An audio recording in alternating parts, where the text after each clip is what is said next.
আজকের দিনে তুমি এই সমস্ত কথা বলছো? আমাদের একটু ভালোবাসো না তুমি? বলি দিদি ভাই, তোমার ছোট মাকে একদিন এই বাড়ির লক্ষ্মী করে আমি নিয়ে এসেছিলাম। আজকে ওর না থাকাটা আমি কিছুতেই মানতে পারছি না। জানি রাঙামা, আমাদের কারোরই মন মেজাজ খুব একটা ভালো নেই। খুব মিস করছি ছোট মাকে। ঠাকুর বরণ করার পর আমার মুখে প্রথম মিষ্টিটা ছোট মাই তুলে দেয় প্রত্যেকবার। বিয়ের পর এটা আমার প্রথম ঠাকুর বরণ ছিল। ভেবেছিলাম যে আমি আর ছোট মা একসাথে ঠাকুর বরণ করব। আজ সত্যি আমার মায়ের সামনে গিয়ে দাঁড়াতে ইচ্ছে করছে না। মনে হচ্ছে ঘরটা একেবারে ফাঁকা হয়ে যাবে। ইন্দুর না থাকাটা আমি কিছুতেই মন থেকে মেনে নিতে পারছি না। আচ্ছা সাত্তকী দাদু ভাই, ইন্দুর কোনো খবর পাওনি না? ফোন করেছিল ছোট মা। করেছিল? কোথায় আছে, কেমন আছে, ফিরবে কখন? কিছু বলেনি, শুধু বলেছে ঠিক আছে আর বিসর্জনটা যেন সব নিয়ম মতো হয়। আর কিচ্ছু জানতে পারোনি?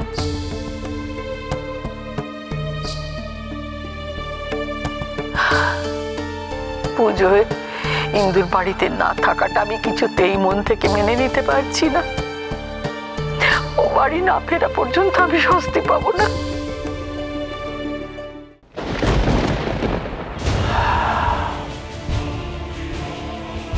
ইন্দিরা, সবার সেভিয়ার মিসেস ইন্দিরা চৌধুরী, এখন তুমি নিজেকে সেভ করবে কি করে? তোমার সামনে এখন মাত্র দুটো রাস্তা খোলা আছে। একটা রাস্তা এসেছে আমার দিকে, আর অন্যটায় সোজা মৃত্যু।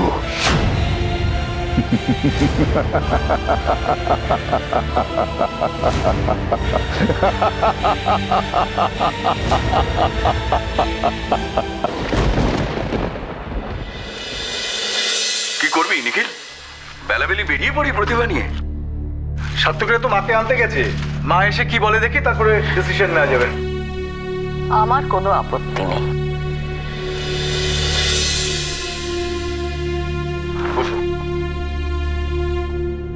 দেখ, মাকে কৈলাসে যখন ফিরতেই হবে তখন আর শুধু শুধু দেরি করে লাভ কি?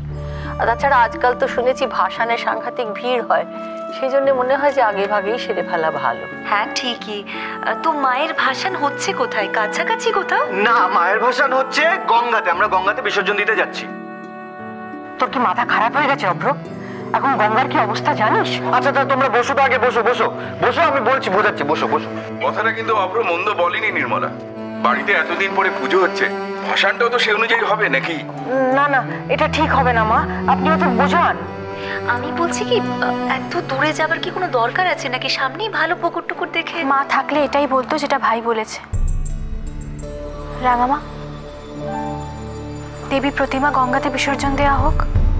বাস এই তো, বৌরানী যখন একবার বলে দিয়েছে তাহলে এটাই ফাইনাল। আমরা দেবী প্রতিমার বিসর্জন গঙ্গাতেই দিচ্ছি। আচ্ছা তাহলে চল তাড়াতাড়ি বেরিয়ে পড়ি। কে কে যাবে তোমরা ঠিক করো। আমরা সবাই যাব। সবাই যাব বললেই হলো? ছোট যে রাবণ দহনের কথা বলেছে সেটা কে করবে শুনি? আচ্ছা বৌদি, আমরা তো কাউকে জোর করতে পারি না যেও না বলে। যারা থাকতে চায় তারা থাকবে। হ্যাঁ ঠিকই বলেছেন বিআই মশাই, কিন্তু রাবণ দহনটা হবেটা কোথায়? হ্যাঁ, ইন্দু রাবণ দহনের কথা বলেছে বটে, কিন্তু আমি ঠিক বুঝতে পারছি না এটা কি হওয়ার কথা ছিল। আমাদের একটা নতুন ফ্যাক্টরি হচ্ছে ওখানে, সেটা শুনেছো? হ্যাঁ রাঙামা, আর সেটার পুরো ইনচার্জ অভ্রর। তো সেখানে কি দশেরা টশেরা হয়? ওই ওখানকার লোকাল লোকজনই সব করে। আমাদের নতুন ফ্যাক্টরির জমিতে হয়ে এসেছে নাকি এতদিন, তাই আমরা আপত্তি করিনি। বাহ, সে তো খুব ভালো। তো তোরা কি সবাই যাবি? ছোট মার ইচ্ছে যখন যেতে তো হবেই। রাঙামা, তুমি এসো না আমাদের সাথে। আমাকে নিয়ে আবার টানা হ্যাচড়া কেন বাবা? মা, ছোট বৌদি থাকতে পারবে কিনা সেটা নিয়ে সন্দেহ আছে। তুমি গেলে না আমাদের সবার খুব ভালো লাগবে। আরে ডার্লিং, আমি আছি তো, নো টেনশন। সে তো আমি জানি কর্তামশাই, তবে আমি এক্ষুনি কোনো কথা দিচ্ছি না। যদি শরীরে দেয়, ইচ্ছে করে, তখন দেখা যাবে। আচ্ছা, তোরা কিন্তু আর দেরি করিস না, এবারে তোরা বেরিয়ে পড়। হ্যাঁ, অনেক দূর যেতে হবে, তারপর রাস্তায় জ্যাম আছে। এই পার্থ, মহেশ, তাড়াতাড়ি প্রতিভা তোলার ব্যবস্থা করো। অরূপ নাও, হাত লাগাও, হাত লাগাও। চলো চলো চলো চলো, তাড়াতাড়ি করে। চলো আরো দু একজনকে। হ্যাঁ হ্যাঁ, ঠিক আছে, যাও যাও। আরে ওয়েট ফর মি।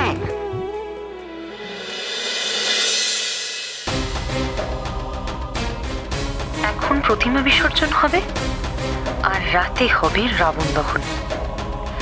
কিন্তু রাবণের চিতার আগুনে পুড়ে মরবে রাবণ নয়, আমাদের বিলাভেড ছোট মা মিসেস ইন্দিরা চৌধুরী। এতক্ষণ এভাবে আটকে রেখেছে আমায়। কি করতে চায় অরুণ আমায় নিয়ে? আমার সামনে এসে সরাসরি কথাই বা বলছে না কেন?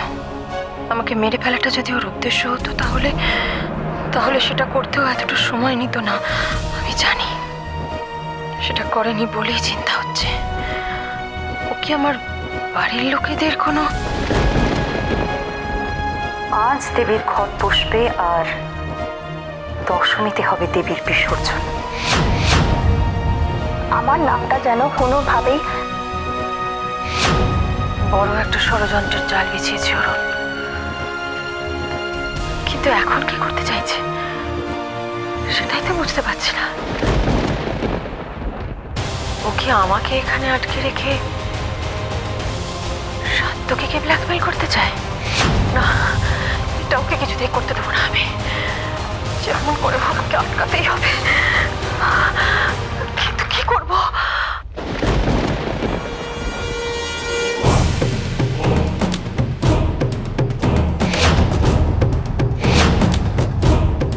ব্যাপারটা খুবই সিম্পল।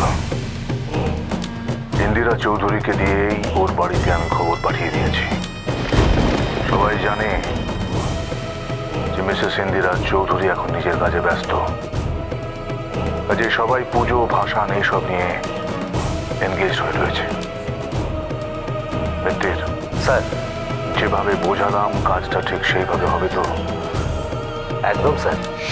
লোকাল লোকজন সব ফিট করে রাখো যারা রাবণ জ্বালানোর জন্য সাত্তকীকে ইনসিস্ট করবে। আমি ওদের লিডার টাইপের দু একজনকে টোটাল ব্যাপারটা বুঝিয়ে দিয়েছি স্যার, কোনো ভুল হবে না। আর হ্যাঁ, ওই রাবণের মডেলের মধ্যে সমস্ত বাজিগুলোকে ভরেও দিতে বলেছি। বড় বাজিটা কিন্তু জায়গা মতো প্লেস হওয়া চাই। আচ্ছা, ম্যাপে যে লোকেশনগুলো আছে তার পজিশনিং কি হয়ে গেছে? আমরা আর ইন্দিরা চৌধুরী এখন যেখানে আছি সেটা রাবণের চিতার পেছনে বেশ কিছুটা দূরে একটা বেড়ার ঘর, উপরে খড়। সাত্তকী চৌধুরী যখন রাবণের চিতায় আগুন দেবে তখন আমাদের শুধু একটা ব্লাস্টের অপেক্ষা, একটা বুম। তারপর সব শেষ। সাত্তকী চৌধুরী নিজের হাতে তার ছোট ভার মুখাগ্নি... না, শুধু মুখ কেন হতে যাবে? শুধু মুখ নয়,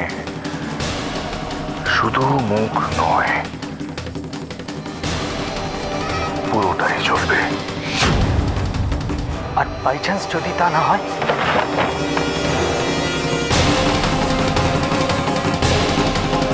এটা পাশের ঘরে লাগানো থাকবে, ব্লাস্ট হবেই, at any cost। কিন্তু পুলিশ তো ইনভেস্টিগেট করবেই। ওদের হাতে যদি কোনো প্রমাণ এসে যায়? অরুণেশ চ্যাটার্জিকে এতদিনে এই চিনেছ প্রদীপ? অত কাঁচা কাজ আমি করি না প্রদীপ। ব্লাস্ট হলে ইন্দিরা চৌধুরীর খুনের দায়ে ফাঁসবে সাত্তকী চৌধুরী। যে যার নিজের কাজ বুঝে নিয়েছ, সময় মতো যে যার নিজের পজিশনে চলে যাবে। এত বড় একটা ষড়যন্ত্র, এত নিচে নেমে গেছে অরুণেশ। সাত্তকীকে আমাকে বাঁচাতেই হবে। মরতে আমি ভয় পাই না, কিন্তু আমার মৃত্যুর জন্য সাত্তকী না। কাল এ বাড়িতে নতুন দিন হবে। আমি হব চৌধুরী ম্যানশনের মালকিন। এটা রাখ। আরও পাবি।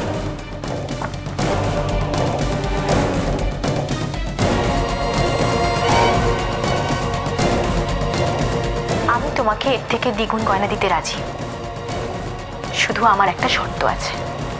আমার সব প্রশ্নের উত্তর তোমাকে দিতে হবে। আমি বলবো।